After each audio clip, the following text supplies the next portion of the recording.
बिल्कुल मछली या किसी स्तनधारी की तरह, जैसे ज़ीब्रा या व्हेल। हम इंसान भी कशेरुकी जीव हैं, लेकिन हम बाकी जीवों से काफी अलग हैं।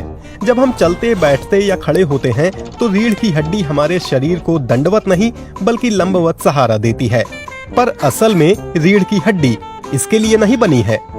हमारी रीढ़ की हड्डी में 24 अलग अलग कशेरुक होते हैं। साथ ही एक त्रिकास्थी होती है जो हमारी पूंछ या पूंछ का जो हिस्सा बचा है उससे जुड़ी होती है, जिसे हम टेलबोन कहते हैं। पहली नजर में अलग अलग कशेरुक थोड़े अजीब लग सकते हैं, लेकिन इन सभी का कोई ना कोई मकसद है। इसके निकले हुए किनारे स्नायु और मांसपेशियों से जुड़े होते हैं और इनकी क्षमता बढ़ाते हैं। इससे रीढ़ की हड्डी को हिलने डुलने की अद्भुत सीमा मिलती है। ये खिंच सकती है, मुड़ सकती है, झुक सकती है, यहाँ तक कि अपनी धुरी पर घूम भी सकती है। सब कुछ सुचारू रूप से चले, ये सुनिश्चित करने के लिए कशेरुकाओं के बीच कोलेजन से बनी लोचदार इंटरवर्टेब्रल डिस्क होती है, जिनके बीच में संयोजी ऊतक होते हैं। लेकिन शायद सबसे अहम चीज है 2 से 3 सेंटीमीटर के ये छेद।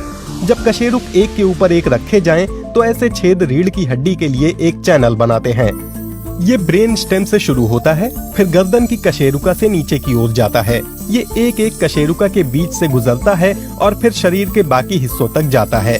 यहाँ से ये हाथों और पैरों तक हिलने डुलने का वेग पहुँचाता है या फिर दर्द जैसे संवेदी आवेगों को वापस दिमाग तक भेजता है।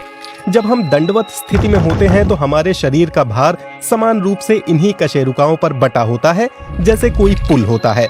जब हम बैठते, चलते या खड़े होते हैं तो हमारे धड़ का वजन किसी टावर की तरह रीढ़ की हड्डी पर दबाव डालता है। ये दबाव निचली कशेरुकाओं में महसूस होता है।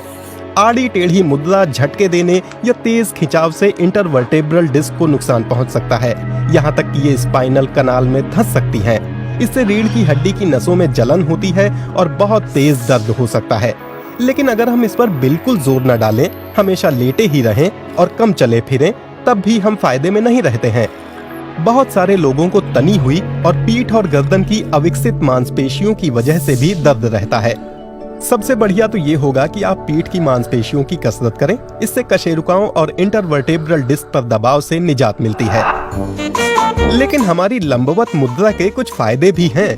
इसी की वजह से हमारे हाथ खाली रहते हैं। इससे हम इंसानों को जो मौके और क्षमताएं मिली हैं, रीढ़ की हड्डी वाले दूसरे जीव उनके बारे में सिर्फ सपने ही देख सकते हैं।